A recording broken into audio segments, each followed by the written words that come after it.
Hello everyone, अगर आप लोग भी क्लास 10th में हैं और 2026 के बोर्ड्स की तैयारी कर रहे हैं तो ये 3 to 4 मार्क्स का क्वेश्चन करना ना भूलें।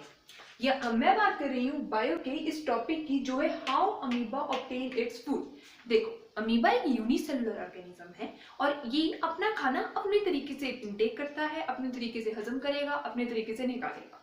तो एक यूनिसेलुलर ऑर्गेनिज्म जो कि अमीबा किस तरह से खाना इनटेक करता है दीदी? तो देखो, सबसे पहले ये खाना 4 प्रोसेसेस के थ्रू डाइजेस्ट भी कर लेगा, इनटेक भी कर लेगा और निकाल भी देगा। सबसे पहली प्रोसेस जो ये करेगा वो है इंजेशन। इंजेशन जैसे कि नाम में ही इन है, सबसे पहले ये खाने का करेगा इनटेक। इनटेक मतलब ये खाना अंदर देगा। डायग्राम में देखें तो ये अमीबा का डायग्राम है, ऐसे ही रफ सा डायग्राम होता है, इरेगुलर डायग्राम होता है। तो ये अमीबा का डायग्राम है, ये न्यूक्लियस है और ये जो डॉट डॉट दिख रहा है ना तुम्हें, ये साइटोप्लाज्मा है और ये फूड पार्टिकल है। तो ये फूड पार्टिकल सबसे पहले जैसे ही इसके सरफेस से टकराएगा तो एक छोटा सा फ्यूजन होगा जिससे ये सेंस करेगा अमीबा कि मेरे आसपास खाना है। फिर सेकेंड स्टेप चालू होगा विच इज डाइजेशन। जैसे ही अमीबा सेंस करेगा कि मेरे आसपास खाना है तो वो अपने सेल सरफेस पे फिंगर लाइक प्रोजेक्शन बनाएगा जिसे हम बोलते हैं स्यूडोपोडिया।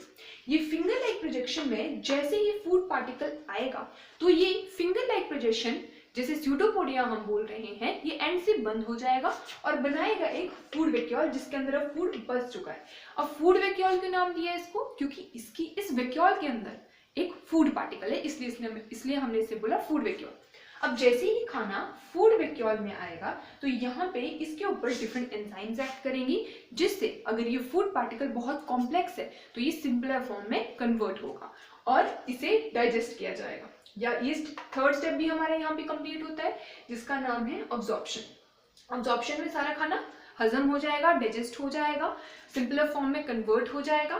फिर स्टार्ट होगा fourth step which is egestion. अब जो खाना तो डाइजेस्ट हो गया उसे तो अमीबा यूज कर लेगा, उससे एनर्जी ऑब्टेन कर लेगा, लेकिन जो खाना डाइजेस्ट नहीं हो पाया, जो उससे नहीं टूट पाया, वो इजेशन के प्रोसेस की मदद से सेल के सरफेस से बाहर निकल जाएगा जिसे हम बोलेंगे इजेशन। नाम में ही ई है मतलब एग्जिट, और फर्स्ट स्टेप में नाम में ही इन था मतलब इन, और बीच में 2 स्टेप कौन से? डाइजेशन और अब्जॉर्प्शन। ये डायग्राम आप बनाना बिल्कुल ना भूलें, इसे अपने माइंड बिल्कुल छाप लें। इस डायग्राम से कम आपको 2 मार्क्स तो आपको मिल ही सकते हैं। और बाकी आप ये 4 प्रोसेसेस जरूर लिख के आए, इनमें एक एक लाइन ऐड करें जो भी मैंने आपको अभी समझाया है। एंड आई होप आपको मेरा ये वीडियो अच्छा लगा होगा, आपको ये टॉपिक समझ आया होगा और इस टॉपिक को करना बिल्कुल भी मत भूलिएगा क्योंकि ये टॉपिक कम से कम 3 to 4 मार्क्स कंटेन करता है। अब तक के लिए जय हिंद, जय भारत।